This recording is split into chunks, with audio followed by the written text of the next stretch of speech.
سەربازی ون دەچێتە پارێزگای هەڵەبجە و شاری ئاشتی لە جیهان. سەربازی ون چیرۆکی چەند پیاوێکی بەسەڵاتی ژینگە دۆز دەگێڕێتەوە.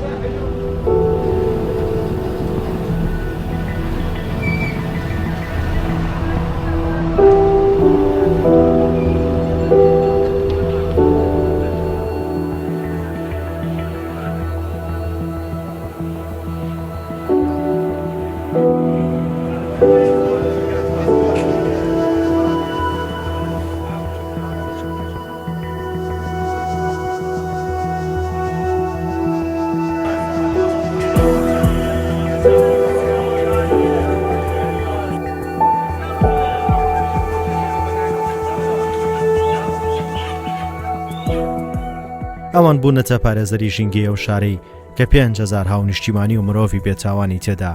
کیمیاباران کرا.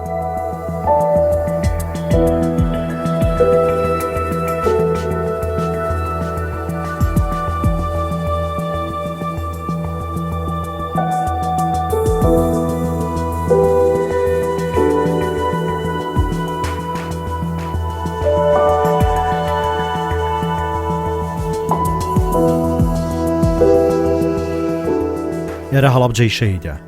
ئەو شارە خەڵکێکی میوان دۆست و ڕووخۆش و نیشتیمان پەروەری هەیە. سەر ڕایەوەی بریندارە و تا ئێستا زایمی کیمیایی بەلاش و جەستەی و شارەوە ماوە، بەڵام ژیان تێیدا دڵگیرە.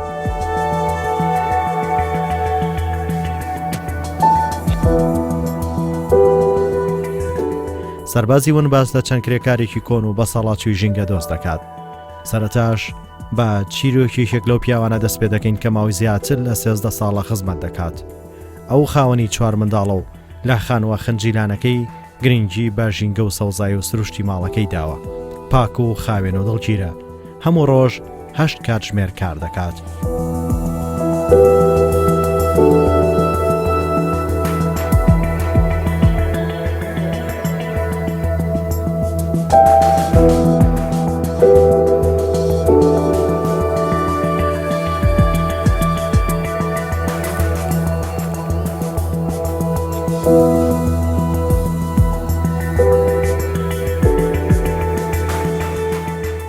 ماوەی 2 کاتژمێر بەپێ بۆ سەرکارەکەی دەچێت. هاوین و زستان ئەو هەر بەپێ هاتوچۆ دەکات. بەیان 5 ساعت 5 یەم بۆ دە تا دە ئیشەکەین دەسەوین بۆ گزک و خاکەناسمان پێیە عەرەبانە لێگەی دوکان بە دوکان فەرع بە فەرع پاکیەکەینەوە ئەیکەین بە حاوێمانێتی یەکەین بە عەرەبانە حازریەکەین تا سارەکەیە سارەکە هاوباریەکەین و تا موعیدی خۆمان لێبین موعیدی خۆمان ئەڕۆین و ئیسراحەت دەکەین دوانزەی نوتێنە بۆ سێ ماندووە بین هەموو ئیشە ماندوو تایە بەزی تر مهمەوەیە لەشمان ساق هایەتی ئیشەکە ناڕەحەتە تۆ گزک بەی و ئیشی خاکە ناز و فڵچە و عەرەبانە و شەخەڵیش ناڕەحەتە کۆیەکرێتەوە بازێ دوکانی ژەیە گوێ لێنی یەکسەر تۆ کۆیەکەتەوە و شەخەڵەکە خاتە سەر جادە ژینکە ناپارێزێ پێشی ئەڵێ تووڕێ بێ ئەڵێ ئەی تۆ کە ناز نیت ئێمە تا بتوانین و سوسەمان تایە بە فەخر و شانازیەوە ئیشەکەین هێگەی ئەوەمان تیا نییە مەسەلانینەیە حتا ڕۆژێکی ژنەی لێ قوبوڵ ناکە غایبتە ئەو ئیشەی ئەمەیەکەین زۆر زەحمەتە ناڕەحەتە شەخەڵێکی زۆری تایە کۆیەکەی تۆ باریەکەی هێگەی ئەنجا هەم دیسانەوە بێ بگەڕێ پێیە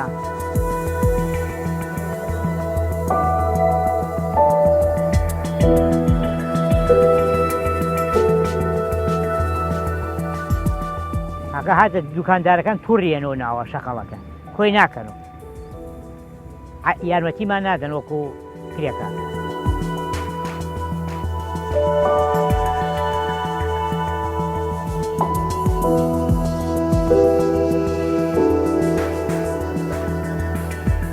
ئەوەش ژیانی زۆربەی مرۆڤانەیە کە هاوکاریە و ژینگە دۆستن. ئەو پیاوانە لە شارەوانی پارێزگای هەڵەبجە لەلایەن کۆمپانیا کار دەکەن. موچێکی کەم و کارێکی سەخت و بۆگەن و پڕ لە ئەزیەت.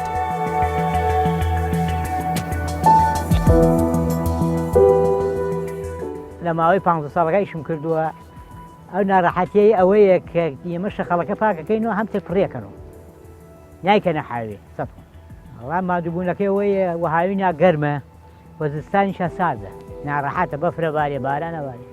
ئەڵە من ڕۆژی وایە 4-5 حاوێت و ڕێین هەر حاوی بازار هەموو شتێکی تایە بگرە دابی تایە بگرە سەر و پێتیایە بگرە ناڵام پشیلەی تایە سەگی تایە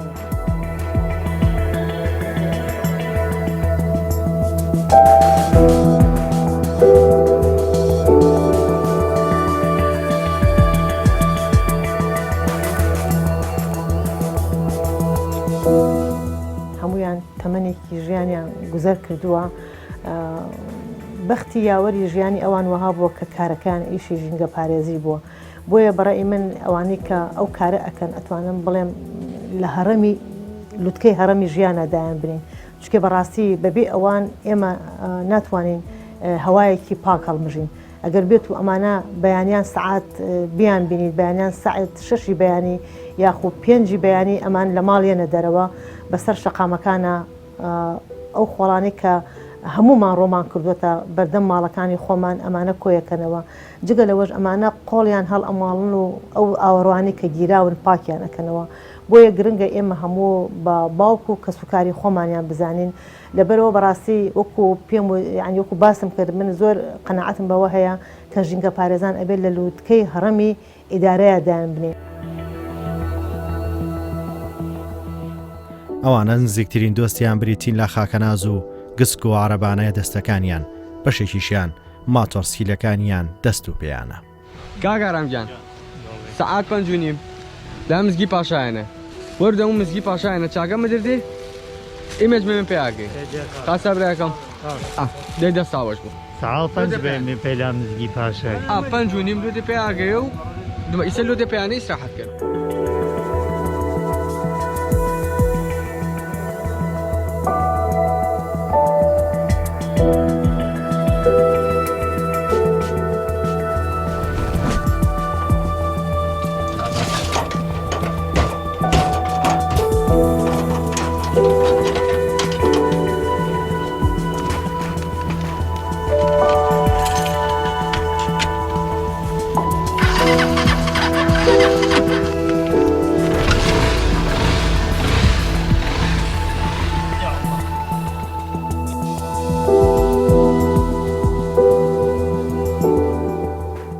سیناریۆکانی خۆبەخشی بۆ خۆشەویستی خاک زۆرن یەکێک لە سیناریۆ هەرە پیرۆز و بەرزەکان چیرۆکی مرۆڤانەیە کە لە پێناو پاراستنی جوانی و ژینگە و سروشتی جوان و پاک و خاوێنی ئەم شارەیان لە باوەشی خۆیان گرتووە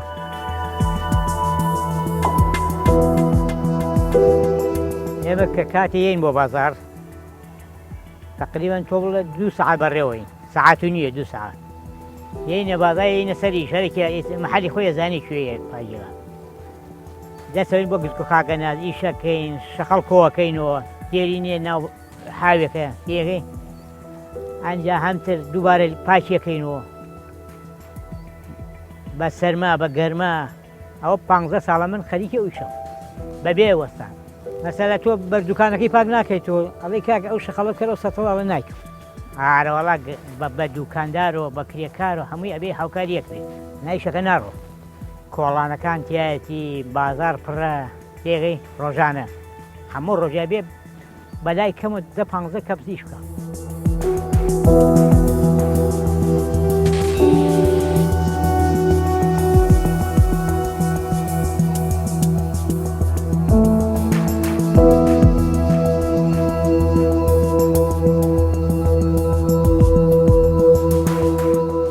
ئەوانە دۆستی ژینگەن هەریەک لەو کرێکارانە 10 تا 20 ساڵ هەندێکیش 30 ساڵە ئەو خزمەتە بە ژینگە دەکەن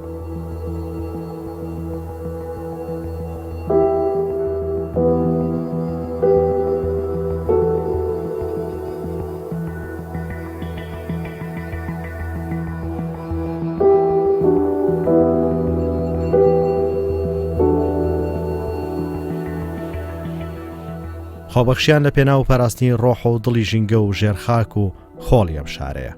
هەموو زەحمەتێک دەکێشن بۆ مانەوەی ژینگەیەکی تەندروست و سەلامەت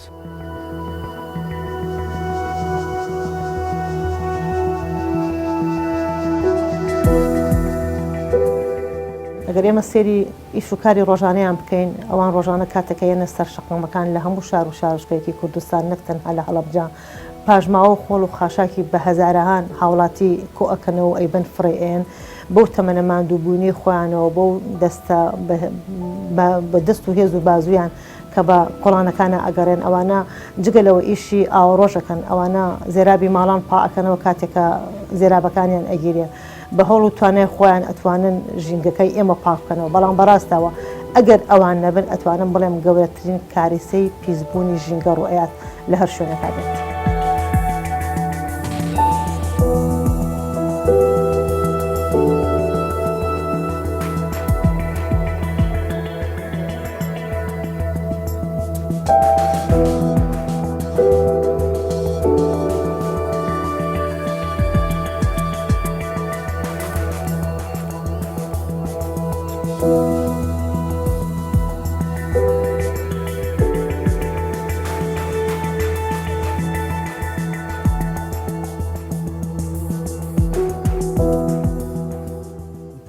پانزده حەڤەت تاڵە لە شارەوانین هیچ و کارەکەین لە 9 تا ساعت 1 هیچ و کارمان ئەوەیە لە هەموو ڕۆژێ داوامەکەن لە ساعت 9 تا 1 وەڵات ڕۆژانە 6 ساعت هیچەکەین خەرکی زێرا و مێراوین پاکیانەکەینەوە.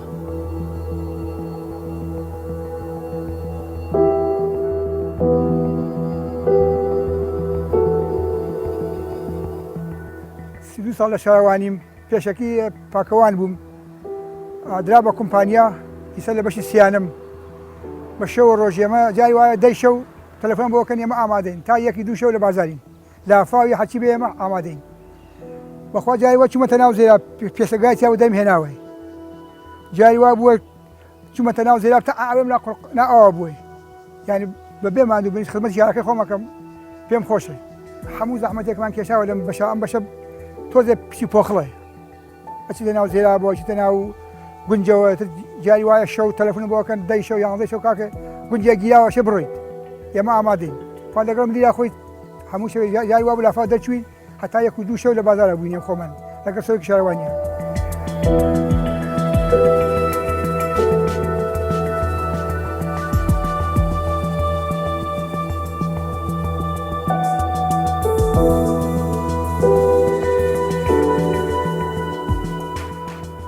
ئەوانە دەستە ناودەست هەوڵی پاکڕاگرتنی ژینگەی شارەکەیان دەدەن چونکە بەشداریکردنی هەر تاکێک لە پاک و ڕاگرتنی ژینگە زامنی مانەوەی ژیانە لارک و زەحمەتەکان زبڵ و خاشاکە. ئەوە دەستمان بیندارە بێ هەتا من خۆشم ئەمە تووشی نەخۆشیە بوو ئەمەلیاتیان کردم هەر لەم هۆی ئەم بەشەوەی پیس و پۆخڵی جاری وایە تۆ ئەچیتە ناو ئەو زێرا بۆ دوو ڕێوە پیسی واتیا پیسەکە کاتە ناو زێرا بۆ ئێمە مەوری پاکیەکەین و گیرێت ئەوە ئەمە دوو مانگە ئەوە گیراوە خەڵکە فەقیردا چار بووە مەجبوری ئەمە پاکیەکەین. لەناو ئەم ستافانە چەند پیاوێکی بەتەمەن کاری زێرابەکان دەکەن بەتایبەت لەو کاتانی لافاو هەڵدەستێت.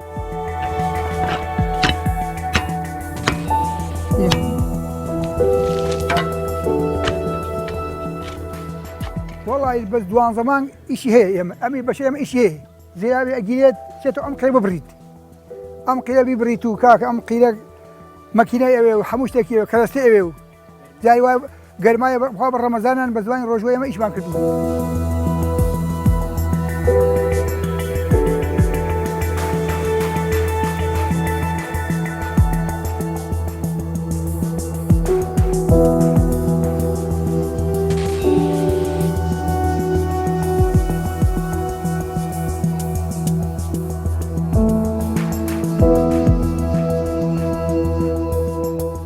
ئەوان بۆ ڕیش و سەرسپیە دەست دەخەنە ناو ئەو زێرابانە کە پڕێتی لە پیسی و بۆگەنی پاشماوەکانی مرۆڤ تا زیان بە هیچ ماڵێک نەکەوێت ماوەی 30 ساڵە و کارە زەحمەتە ئەنجام دەدەن.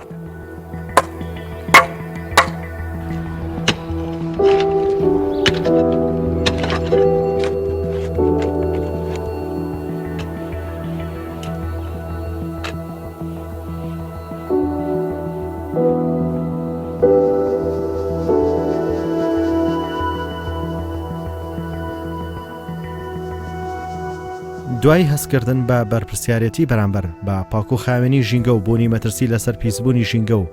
لاوازی ئاستی هۆشیاری بەشێک لە خەڵکی بەرامبەر بە پاراستنی ژینگە ئەو خۆبەخشانە خاشاک و پلاستیک و زەبڵ کۆ دەکەنەوە.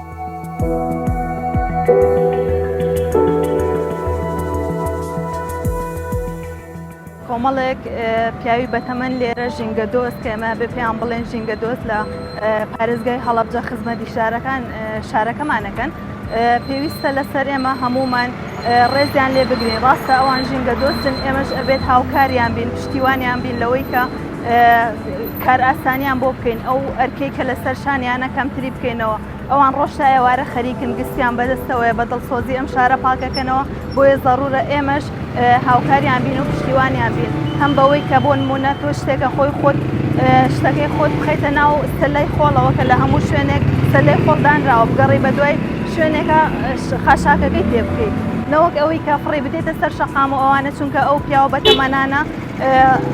بەو تەمەنەوە خزمەتی شارەکەکەن. ئێمەش هەرێکە لە ئاستی خۆمانەوە بتوانین ئەو بەرپرسیارەتە هەڵبگرین.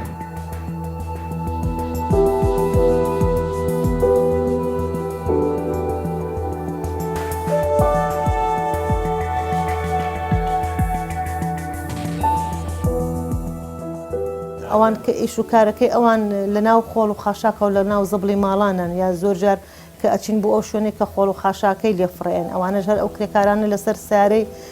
ئەو سارێکە خۆڵ و خاشاکە کۆکاتەوە لەگەڵیانان ئەڕۆن بۆ ئەو شوێنێک کە خۆڵ و خاشاکەکەی لێڕۆ ئەەکەین و بە شێوەیەکی گشتی هەر هەمووی بە تایبەتی بە هاوینە ئەمە کاریگەرێکی زۆری هەیە لە ڕۆی بۆن و بەرامەوە بۆ هەناسەیان. زۆر جار لەو کرێکارانە تووشی حاڵەتی ئەو هابوون بە بۆنەی ئەوەی کە کارەکەیان قرس بووە، تەمەنێکیشیان هەبوو وازیان لە ئیشەکەشیان هێناوە.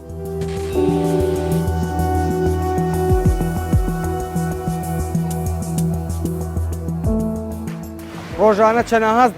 تەنزبڵ فرادرێت، چەنەها تەنزبڵ کۆکرێتەوە لەم جادە، چەند لەم بازارانە لەناو ئەم شاری هەڵەبجە ماڵی وە هەیە، نەحاوی هەیە، نە هیچ شتێکی هەیە. ئەم کرێکارە ئەبێ بەدەستکۆیە کات و فرەیاتە ناو حاویەکە، ینی بۆنێکی زۆر پیسی هەیە. بەتایبەت ینی ئەم برا قەسەبانەمان کە دوکانی قەسەبخانیانێ لەناو بازارەکانە، ینی هەروە شەخەڵەکە فرێن ئێنە ئێکاتە بەر ناو حاویەکە یان لەسەر ئەم جادە ڕئیسیە ئەلێرە فرەیە ئەم کرێکارە بەدەست کۆیە کاتەوە. هەمووی ینی بۆنێکی زۆر ناخۆشیە، بۆنی زۆر پیسی هەیە. کرێکارەکان تا هەمویان بێزار بوون لەسەرەوە، ینی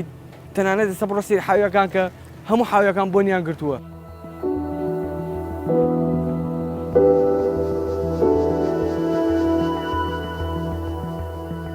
شەو ڕۆژ کار دەکەن، بەشێک لە مرۆڤەکان بە پاشماوە و پاشەڕۆکانیان ژینگەم شارە پیس دەکەن، ئەو پیاوانە پاکی دەکەنەوە.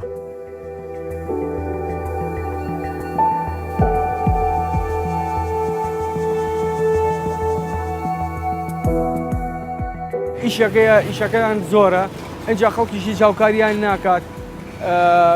اینجا بەتایبەت ئەم عەرەبانانە زۆر پیسپۆختیش ئەم ناوەیان هیچی ئەم ناوەیان نێڵاوە. بەتایبەتی ئالەم ناوە ماسی فرۆش و شتی زۆری تایە، ماسی فرۆشەکان حەچی ئەم ناوە نایڵن، تەنانەت ینی ناتوانانی بڕێ بەلای حاویەکانیشە. ئەوەنە ئەو ناوە پیسەکەن ینی هیچ چارەسەرێکیان نەیەشتۆتەوە. گیان برا قەسەبەکانمان زۆر هیچ ئەم ناوەیان نێڵە.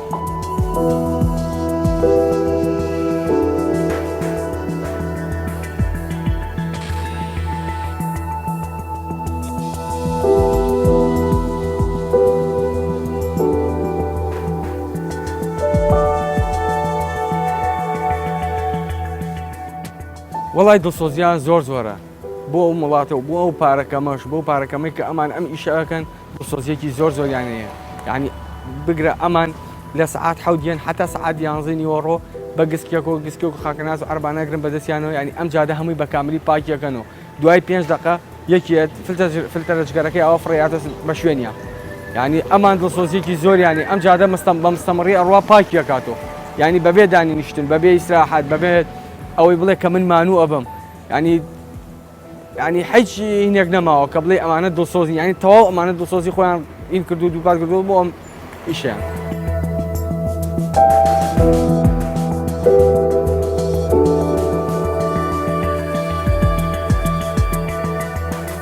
وەڵی بەس داواکاریم ئەوەیە خەڵک هاوکاریان بێ. ینی خەڵک ئەسە بۆ نمونە ئەم دوکانە لێرەیە، ئەمە لێرە من ئەو دوکانە لێرایە، ئەو حاوێ لێرە دانراوە، لێ حاوێ دانراوە، لەم ڕیزە لێرە تا ئەویا 4 تا 5 حاوێ دانراوە. شە خەڵەکە ئێنە لێرە ئەیکاتێرە، چی تێچێ 5 دقەبات و دوکانەکە و جێبەڵی بیکەیت لەناو حاویەکە.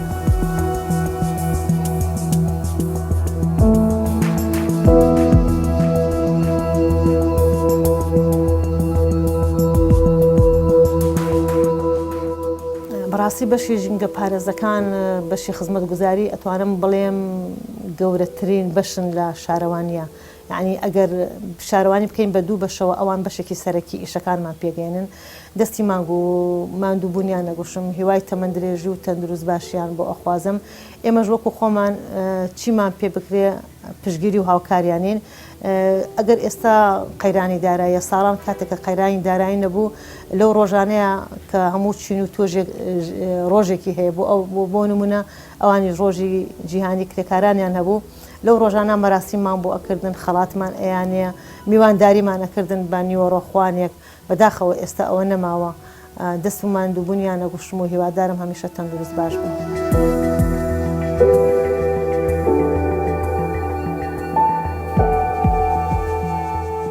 نزیکەی 16 ساڵە ئەمیشی پاکەوانی یەکەم خزمەتاری خەڵکم لە شارەوانی 8 ساڵ لە شارەوانی بوومە دوایەوە دراوە بۆ کۆمپانیا لەو کاتەوە لە کۆمپانیاش بەردەوامم لەسەر ئەمیشە ئیش و کارمان خەڵکیش هاوکارمانە لێمان ڕازیە.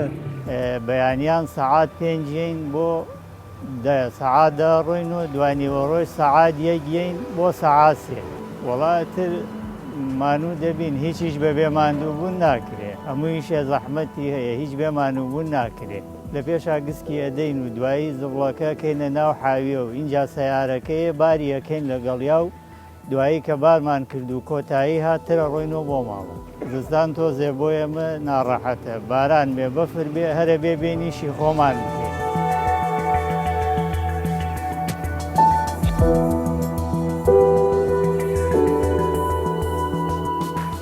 خۆمان بە ڕێکوپێکەکەی بە جوانیەکەی مانگەبی داکەبی ئەجا ئیشەکەمە پاک و بخسەیە زۆر جوانە ڕێکوپێکە زۆر باشە ئیشەکەمان ڕێکوپێک و جوان و پختێ باش بەچەکەینەوە بەڕاستی جوان ئیشی خۆمان داوامی خۆمان بە ڕێکوپێکەکەین داوامەکان ڕێکوپێکن بە جوانی بە ڕێکوپێکی پخسەیەکەینەوە جادەکە پختەکەینەوە ئەم لاولای پختەیەکەینە جوان پختە و جوانیەکەین هەرە وەڵام مانگەبی گزگە دەین و بەخاجاری وایە لافۆگە باران تێ چۆکە تێدە سەر جادەکە لەمو چۆکە بەخاکە ناز دەکەمە ناو عەرەبانەوە لایە بین ئەو چەو لمە کە باران ئەبارێت لم و چەو تێدە بۆ سەر جادەکە ئەبێ ئەو جادە پختە پاکەمەوە لای بم بکەمە ناو عەرەبانەوە بەخاکە ناز لایە بە ئەمجا جادەکە جوان گزگە دەم ڕێک و پێک قاقەتی تیان ناڵم داری تیان ناڵم بەخوا جاری وایە قنگە چنمەوە هەر قنگی جگەرە نییە بەسەر جادەکەی چنمەوە.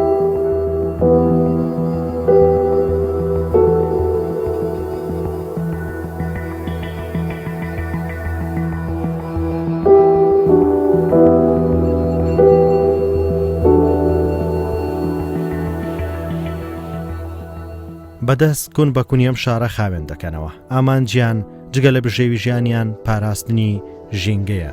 نەمانیە مرۆڤانەی ژینگە ئەم شارە دەکەوێتە ژێر سەدان خۆڵ و زبڵ و خاشاک.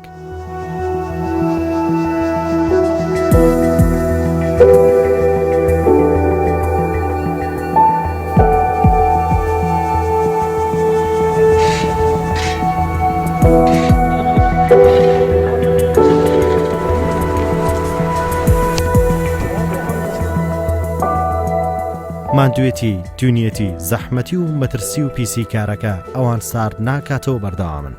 لە ماوەیە و 8 کاتژمێرە بە هیچ شێوەیەک ویژدانیان ڕێگەیان پێنادات خۆیان لەو کارە بشارنەوە بەڵکو کات لای ئەوان واتە پاککردنەوە و خزمەتکردن تا ئەو کاتەی بۆیان دیاری کراوە.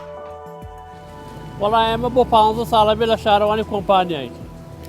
جا ئێستا ئێمە ئیشەکەیشمان پیش و باخەڵا زەحمەتی زۆریشمانە بێ بە باران و بەفر و هەموو شێ بێ بۆ ئیش.